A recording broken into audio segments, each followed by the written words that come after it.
Seva Bharati Thrissur medical college യൂണിറ്റിന്റെ നേതൃത്വത്തിൽ തിരുവോണനാളിൽ ഓണസദ്യ ഒരുക്കി. Thrissur medical college superintendent doctor Lijo J കൊളഞ്ഞൂറാണ് ഉദ്ഘാടനം ചെയ്തത്. 2500 പേർക്കാണ് സേവാഭാരതി സദ്യ ഒരുക്കിയത്. 23 വർഷങ്ങൾക്ക് മുമ്പാണ് സേവാഭാരതി തൃശൂർ മെഡിക്കൽ കോളേജ് യൂണിറ്റിന്റെ നേതൃത്വത്തിൽ തിരുവോണ ദിനം മെഡിക്കൽ കോളേജിലെ സദ്യ വിളമ്പാൻ തുടങ്ങിയിട്ട് 23 വർഷങ്ങൾക്ക് ഇപ്പുറവും ആ പതിവിന് ഒരു മാറ്റവുമില്ല. മെഡിക്കൽ കോളേജിലെ രോഗികളും കൂട്ടിരിപ്പുകാരും അടക്കം 2500 പേർക്കാണ് ഇക്കുറി വിഭവസമൃദ്ധമായ സദ്യ സേവാഭാരതി നൽകിയത്. പരിപാടി Thrissur medical college superintendent doctor Lijo J Kolanjoor ഉദ്ഘാടനം ചെയ്തു. ഭക്ഷണം പാചകം നമ്മുടെ ഓഫീസിൽ പാചകം ചെയ്തിട്ടാണ് നമ്മൾ കൊണ്ടുവരുന്നത്. അത് പഴയ മെഡിക്കൽ കോളേജിലും പുതിയ മെഡിക്കൽ കോളേജിലും കൊടുക്കുന്നുണ്ട്. 23 വർഷമായിട്ട് നമ്മളെല്ലാ ഓണവും എല്ലാ വർഷവും തിരുവോണ ദിവസം സേവാഭാരതി ഓണം ആഘോഷിക്കുന്നത് ഇവിടെ രോഗാർദ്രമായ സാഹചര്യത്തിൽ കിടക്കുന്ന ഇവിടുത്തെ രോഗികളുടെയും അവിടെ കൂട്ടിരിപ്പുകാരെയും കൂടിയിട്ടാണ്.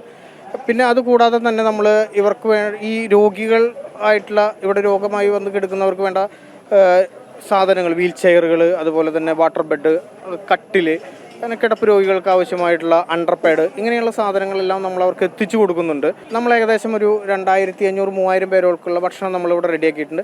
പഴയ മെഡിക്കൽ കോളേജിൽ 500 പേർക്ക് ഭക്ഷണമുണ്ട്. അതുകൂടാതെ ഇവിടെ 2500 പേർക്ക് നമ്മൾ ഭക്ഷണം കൊടുക്കുന്നുണ്ട്. എല്ലാ വർഷവും നമ്മൾ അതുപോലെ തന്നെയാണ് ചെയ്യാറ്, തിരുവോണ ദിവസം ചെയ്യാറ്. ചടങ്ങിൽ യൂണിറ്റ് പ്രസിഡന്റ് സി വിജയകുമാർ അധ്യക്ഷത വഹിച്ചു. ബി മോഹൻദാസ് മുഖ്യാതിഥിയായിരുന്നു. ദേശീയ സേവാഭാരതി സംസ്ഥാന സംഘടനാ സെക്രട്ടറി കെ വി രാജീവ് സേവാ സന്ദേശം നൽകി.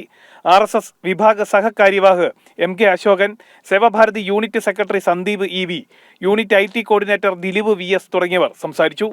ജനം, തൃശൂർ.